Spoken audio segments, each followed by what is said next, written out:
Zee 24 तास एक पाऊल पुढे.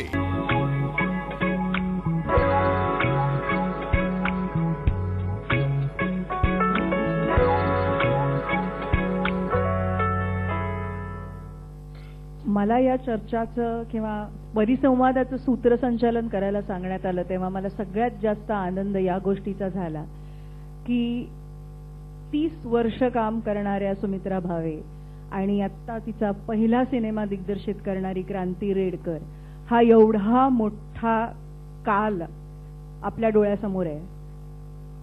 सुमित्रा भावे गेल्या 30 वर्ष काम करतात आणि त्यांनी जास्त करून स्त्रियांच्या प्रश्नांविषयी सिनेमे तयार केलेत.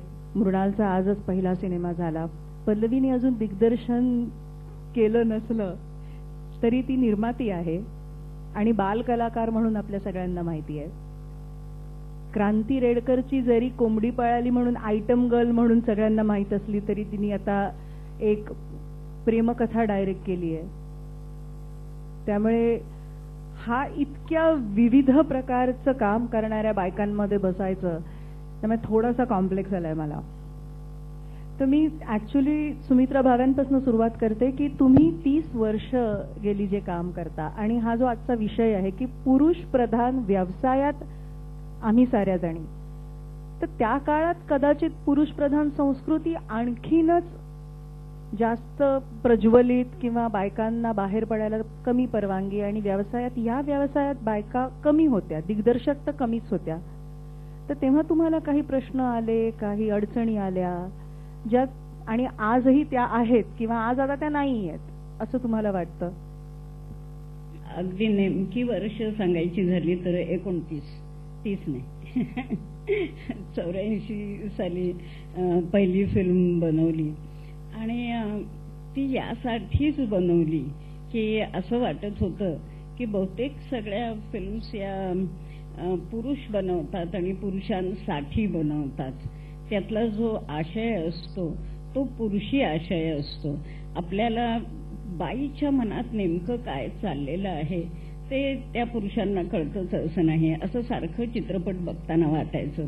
आणि त्यावेळेला मी मुख्यतः चित्रपटाशी माझा काहीही संबंध नव्हता आणि मी स्त्रियांविषयीच्या अभ्यासामध्ये संशोधनामध्ये काम करत होते आणि स्त्रीचं आंतरिक सगळं व्यक्तिमत्व काय असतं याचा तो अभ्यास होता. त्यावेळेला मी जेव्हा म्हटलं की मला चित्रपट बनवायचा आहे, माहित नव्हतं कसा बनवायचा असतो, मी फार चित्रपट बघतही नसे. मग मी फिल्म इन्स्टिट्यूटला गेले कारण मी पुण्यात राहते. फिल्म इन्स्टिट्यूट मधल्या सर्व लोकांनी प्राध्यापकांनी मला सांगितलं, बाई असा सिनेमा बनवता येत नाही, उठेल त्याला, ते फार अवघड काम असतं, पैसे घालवाल असं करू नका, स्वतःची फिल्म स्वतः बनवू नका, ते पैसे उचला. आणि खूप चांगली चांगली माणसं भोवत आली आहेत, खरंच आहे चांगली माणसं होती. उदाहरणार्थ स्क्रिप्ट तुम्ही कुठलं लिहिता, तुम्ही तेंडुलकरांना लिहायला द्या. म्हटलं नाही मलाच लिहायचं आहे. मग पुण्यात एक पटवर्धन होते, त्यांना पैसे द्या, ते तुम्हाला फिल्म बनवून येतील, मलाच बनवायचं. आणि मग मी माझ्या बरोबर कॉलेजात शिकणाऱ्या लहान तरुण मुलांना हाताशी धरलं. त्यातला एक सुनील सुक्तनकर जो अजूनपर्यंत माझ्याबरोबर काम करतो, 12वी मध्ये होता तो मुलगा त्यावेळेला, तर तो माझी मुलगी, असे सगळे 12वी 13वीतली मुलं बरोबर आली आणि आम्ही सगळ्यांनी मिळून सिनेमा बनवला पहिला. तेव्हा तो सिनेमा बनवल्यानंतर झोपडपट्टीपासून ते आंतरराष्ट्रीय महोत्सवांमध्ये काही कॉन्फरन्सेसमध्ये वगैरे दाखवला आणि बायका बोलायला लागल्या. ही गोष्ट फार महत्वाची वाटत होती आणि त्यासाठी तो सिनेमा बनवलेला होता. तेव्हा आपला आशय पाहिजे, आपली अभिव्यक्ती पाहिजे आणि त्या आपल्या आशयातून आपल्या अभिव्यक्तीमधून आपली समज जगण्याची, एकूण जीवनाची, एकूण समाजाची आणि आपल्या स्वतःच्या जीवनाची ही कळली पाहिजे.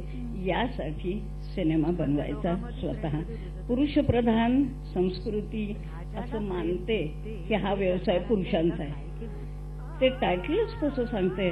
ते टायटल वाचूनच मी हबकले. पुरुषांचा आहे हा व्यवसाय? नाही, नवं तंत्र सापडलंय माणसाला, तो माणसाचा व्यवसाय आहे, तो माझा पण व्यवसाय आहे, तो आम्हा सगळ्यांचा व्यवसाय आहे.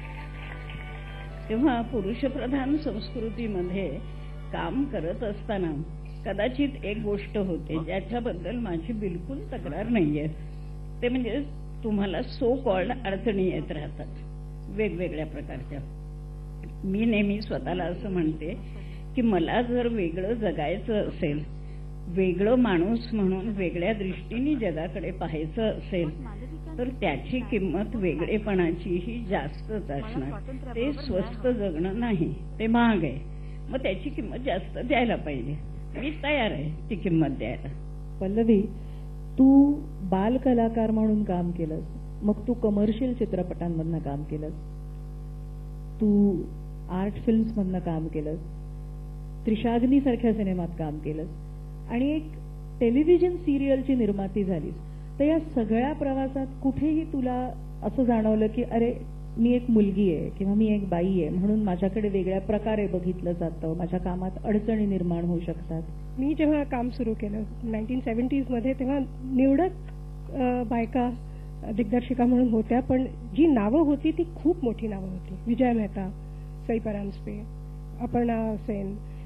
तर ह्या इतक्या टॅलेंटेड बायका ऑलरेडी इंडस्ट्रीमध्ये मी लहानपणापासून त्यांची नावं ऐकलेली आणि त्यांच्याबरोबर खूप माझी अम्बिशन होती काम करायची. ह्या अशा वातावरणात मी वाढल्या कारणाने मला कधीच असं नाही वाटलं की डिरेक्शन किंवा फिल्म्स हा फक्त पुरुषांचा हक्क आहे किंवा पुरुष जास्ती चांगले बनवतात. दोघांचे वेगवेगळे रोल्स आहेत त्याच्यामध्ये.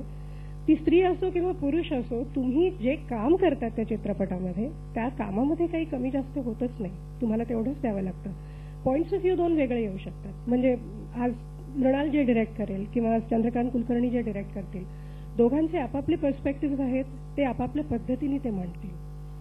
म्हणून त्याच्यामध्ये असं नाही म्हणता येत की अरे हा पुरुषांनी डिरेक्ट केलेली फिल्म वेगळी असते आणि ती बाईने डिरेक्ट केली असती तर जरा काही वेगळी झाली असती. मला नाही वाटत when it comes to the technical part of direction की त्याच्यामध्ये कुठेही कमी जास्ती होतं. क्रिएटिव्हली बायका वेगळ्या पद्धतीने विचार करतात, पुरुष वेगळ्या पद्धतीने विचार करतात. पुरुष मला वाटतं एक मॅक्रो लेव्हलवरती विचार करतो आणि बाई त्यातलं छोटं छोटं विणकाम, त्यातले टेंडर इमोशन्स ह्याकडे जास्ती भर असतो. आणि हे तुम्ही त्या दोन्ही चित्रपटांमध्ये तुम्हाला दिसलं असेल, रीटा आणखीन प्रेम म्हणजे प्रेममध्ये. तर मला मुळात ह्या टायटलशी मी सहमत नाही आहे आणि चित्रपट निर्मिती करणार होते मी, पण त्याआधी टेलिव्हिजन सिरियल्स झी टीव्हीच्या 90s मध्ये आम्ही सुरू केल्या. सर्वप्रथम दूरदर्शनसाठी मी एक आरोहण नावाची सिरियल केली होती. हा प्रश्न मी स्वतःला अनेकदा विचारला आणि मला असं वाटतं की आज त्याचं कोणीतरी उत्तर मला द्यावं, कारण मीही तेच केलं. पहिली कलाकृती जेव्हा मी सादर केली तेव्हा ती स्त्रीप्रधान होती.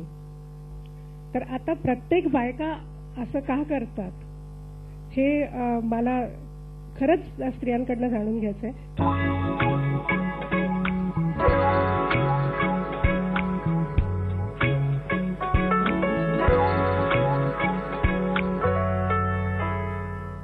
झी 24 तास, एक पाऊल पुढे.